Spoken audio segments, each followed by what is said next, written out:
आएगा। और जाहिर है जिस तरह की तेज़ी अब मेटल शेयरों में देख रहे हैं, उसका सीधा इम्पैक्ट मेटल शेयरों में पड़ रहा है। आप पूछेंगे कि भाई चाइना का स्लो डाउन हो रहा है और चाइना की मेटल की इतनी खपत ज़्यादा है, तो चाइना में इस समय हमें मेटल में तेज़ी क्यों देखनी चाहिए? एक साधारण सा इसका आंसर है, वह यह है कि अगर चाइना में पावर शॉर्टेज कम होगी तो उसकी वजह से मेटल प्रोडक्शन भी कम होगा, और जो कुछ अदर कंट्रीज़ हैं जो मेटल के नेट प्रोड्यूसर हैं उनको इस समय काफ़ी बेनिफिट होगा, जैसे रशिया, ब्राज़ील, इंडिया। तो अगर चाइना का कंजम्पशन कम हो रहा है पर चाइना का पावर भी इस समय, पावर कैपेसिटी भी उनकी कम हो रही है, तो जाहिर है इस समय जो टोटल नेट प्रोडक्शन है मेटल का, उसको लेकर के इस समय चाइना में धीमापन आएगा। चाइना एक मेटल का नेट प्रोड्यूसर भी था, क्योंकि चाइना मेटल का नेट प्रोड्यूसर भी, एक्सपोर्टर भी था, तो इस समय एक्सपोर्ट में भी जाहिर है स्लो डाउन आएगा। और आप ये देखें प्रियंका, जो इकोनॉमी का जो रुख है ग्लोबली वह भी चेंज हो रहा है। पिछले 10-12 साल में हमने हमेशा 2 ब्लॉक्स की बात करी है, यूएस और चाइना। अब एक तीसरा ब्लॉक भी क्रिएट हो गया है, वो है इंडिया। तो डिमांड जो इस समय आ रही है वर्ल्ड की, it is not only dependent on China. US वापस आ चुका है, वर्ल्ड की सबसे बड़ी इकॉनमी, और इंडिया भी वापस आ चुका है। तो डिमांड पैटर्न्स इस समय चेंज हो रहे हैं, क्योंकि डिमांड पैटर्न्स इस समय चेंज हो रहे हैं तो markets are no longer solely obsessed with what China is doing. एक ज़माना होता था प्रियंका, जब चाइना में कुछ भी होता था उसका इम्प्लीकेशन सब मार्केट्स में होता था। तो अंग्रेजी में हम इसको बोल सकते हैं, there was a time when China would sneeze and rest of the world would catch a flu. अब वो ज़माना बदल रहा है। हालांकि चाइना में जो हो रहा है इंपॉर्टेंट है, मैं ये नहीं कह रहा हूँ इग्नोर करिए, मगर उससे ऑब्सेस्ड मत होइए। ऑलराइट, ठीक है। सो ये एक बड़ा मैटर है, लेकिन साथ ही अगर हम दूसरे डोमेस्टिक क्यूज़ की बात करें, अब ग्लोबल फ्रंट से लग नहीं रहा है कि डोमेस्टिक क्यूज़ इतने क्यूज़ ले रहे हैं। हमारे पास अपने पॉलिसी और रिफॉर्म्स और अपने रीजंस हैं जिन पर बाजार चल रहा है, इंडियन इंडाइसेस चल रहे हैं। ऐसे अगर कुछ सेक्टर्स की या स्टॉक्स की बात करें, अब टाटा मोटर्स की अगर हम बात करें, डिस्पाइट ऑफ जेएलआर के ख़राब नंबर्स आते हैं, चिप की शॉर्टेज होती है, उसके बाद भी टाटा मोटर्स ने तेज़ी बनाई हुई है। क्या आपको लगता है कि आगे भी ये तेज़ी जारी रहेगी, और क्या रीज़न है टाटा मोटर्स इतना तेज़ है?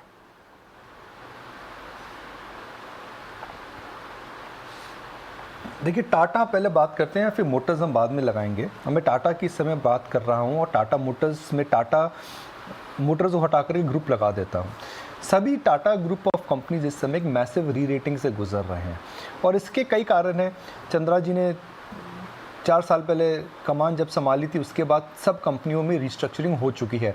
टाटा कंज्यूमर का फेस चेंज हो चुका है। टाटा टीसीएस के अंदर एक सिक्लिकल अपटिक आ चुका है। Tata steel is going through a profit patch like never before. Tata power के भी जो इश्यूज से समय धीरे धीरे सेटल हो रहे हैं। हम देख रहे हैं कि टाटा ग्रुप की जितनी भी कंपनीज हैं उनके अंदर एक तरह का काफ़ी मैनेजमेंट प्लस ऑपरेशन चेंज आया है। So markets right now are excited about owning Tata group of companies. जहाँ तक टाटा मोटर की बात है, मेरा पर्सनल व्यू है, ये मैंने ब्रोकरेज रिपोर्ट्स नहीं पढ़ी हैं, जेएलआर में मानता हूँ 80% बिजनेस जेएलआर से आता है, मगर जो 20% हिस्सा बिजनेस है टाटा मोटर्स का, वो इस समय इतना बुरा नहीं है। जो कि ऑटोज़ हैं और जो कि सीवी हैं, जिनके अंदर हम देख रहे हैं कि थोड़ी सी बढ़त आ रही है। टाटा मोटर का जो डोमेस्टिक मार्केट शेयर है 4-5% हो चुका था, वो 10% से ज़्यादा है। आप सड़क पर एक इलेक्ट्रिक व्हीकल अगर स्पॉट करेंगे तो उस इलेक्ट्रिक व्हीकल में से 3 में से 2 गाड़ियाँ जो इस समय इलेक्ट्रिक व्हीकल जो आप देखते हैं सड़कों पर, वो टाटा की हैं। तो they are doing good things there. जहाँ तक टाटा मोटर्स की इंडिविजुअल सवाल है, तो मेरा यह मानना है कि 3 से 6 महीने में चिप की शॉर्टेज ज़रूर ठीक हो जाएगी। चाइना ठीक नहीं चल रहा है, मगर जेएलआर के जो दूसरे बिजनेसेस हैं, दूसरी कंट्रीज़ है, स्पेशली यूरोप और मिडल ईस्ट और अमेरिका में, वहाँ डिमांड ठीक ठाक आ रही है। और टाटा मोटर्स इस समय कगार पर है प्रियंका। अगर आप देखें तो अगर ये अपनी जेएलआर की और सेमीकंडक्टर की प्रॉब्लम सॉल्व होती है तो ये डेट अपना चुका सकते हैं। तो जितनी दूसरी ऑटो कंपनीज हैं उनमें ऑपरेटिंग लेवरेज और फाइनेंशियल लेवरेज दोनों का इस समय कॉम्बिनेशन नहीं है, मगर chip shortage, little bit of demand, what of good work वो टाटाज आर डूइंग, अगर ये सब चीज़ की कॉम्बिनेशन अगर हम एक साथ करें तो हो सकता है कि आने वाले समय में टाटा मोटर्स को ऑपरेटिंग लेवरेज प्लस एक फाइनेंशियल लेवरेज मिले। मगर पिछले 7-8 दिन में क्या कोई नई डेवलपमेंट टाटा मोटर्स में हुई है? The answer to that is no. I think Tata group of companies are going through a massive re-rating and Tata motors in last 8-10 days has benefited because of that. Interesting. Nikunj, good morning. जब टाटास की बात छिड़ी है ना तो टीसीएस के numbers भी आए थे और नंबर्स आने के बाद का जो रिएक्शन था वो ये दर्शा रहा है कि सभी आईटी कंपनीज को थोड़ा ध्यान रखना होगा क्योंकि कल सभी आईटी कंपनीज नीचे थी. तो इस नंबर्स को आप कैसे देख रहे हैं क्योंकि ये भी टाटा ग्रुप की ही कंपनी है?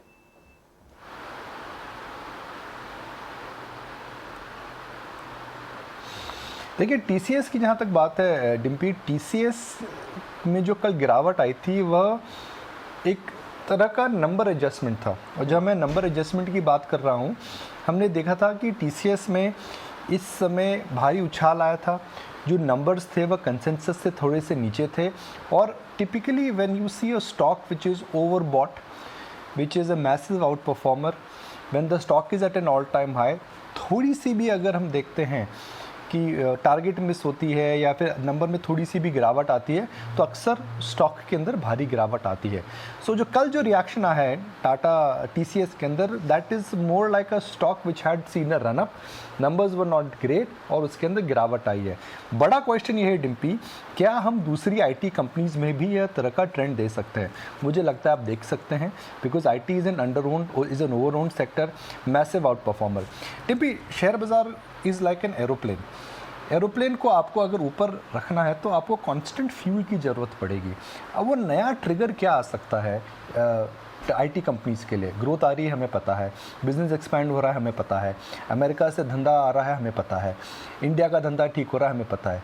क्या वैल्यूएशन सस्ते हैं? जी नहीं. क्या रनअप हो चुका है? जी हाँ. तो क्वेश्चन ये है कि क्या इस समय IT companies can go through time wise and a price wise correction? I think so.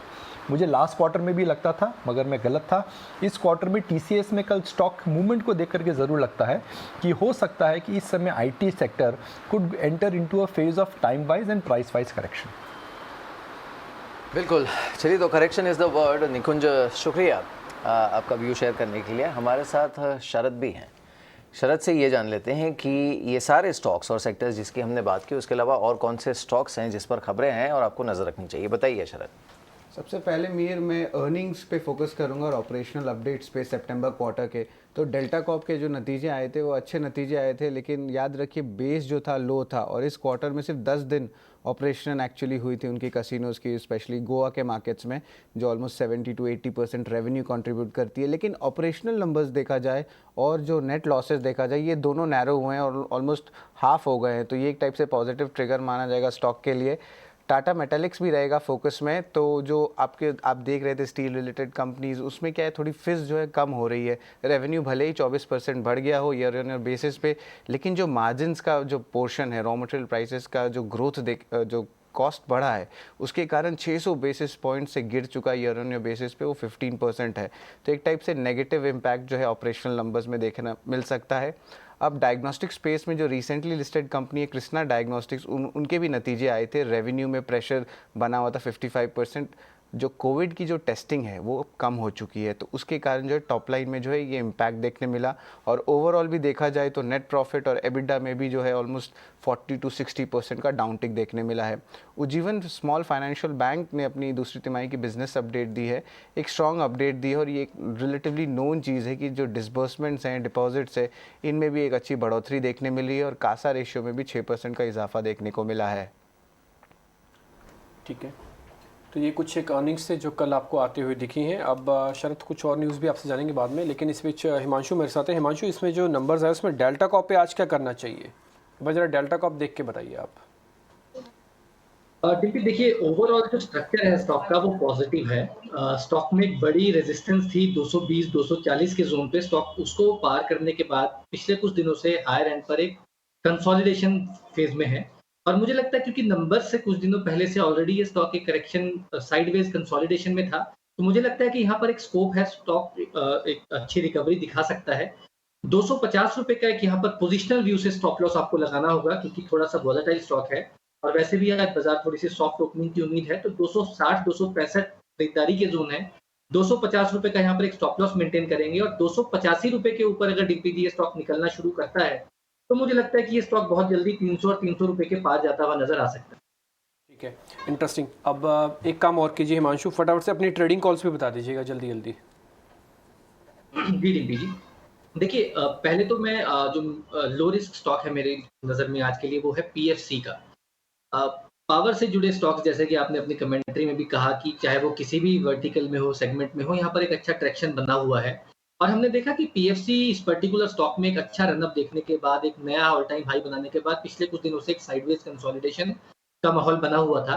अब जो प्राइस फॉर्मेशन है वो ये सजेस्ट कर रहा है कि ये स्टॉक फिर से तेज़ी दिखाने के लिए तैयार है। तो मुझे लगता है कि यहाँ पर पीएफसी में खरीदारी करके चलें, ₹152 तक के टारगेट्स यहाँ पर आते हुए नज़र आ सकते हैं। ₹138 का आज के लिए यहाँ पर एक स्टॉप लॉस लगाकर पीएफसी में खरीदारी की सलाह रहेगी। दूसरा स्टॉक जो कि मीडियम रिस्क प्रोफाइल के हिसाब से मुझे पसंद है वो है फार्मा स्टॉक। और Dimpy ji, in fact pharma as a sector मुझे लगता है कि आज यहाँ पर एक लीडरशिप पोजीशन दिखा सकता है। फार्मा सेक्टर में जो जो लीडर स्टॉक्स हैं उन स्टॉक्स में ये काफी हद तक विजिबल है कि स्टॉक्स में लोअर लेवल पे खरीदारी लौटते हुए नजर आ रही है। लुपिन इस पर्टिकुलर स्टॉक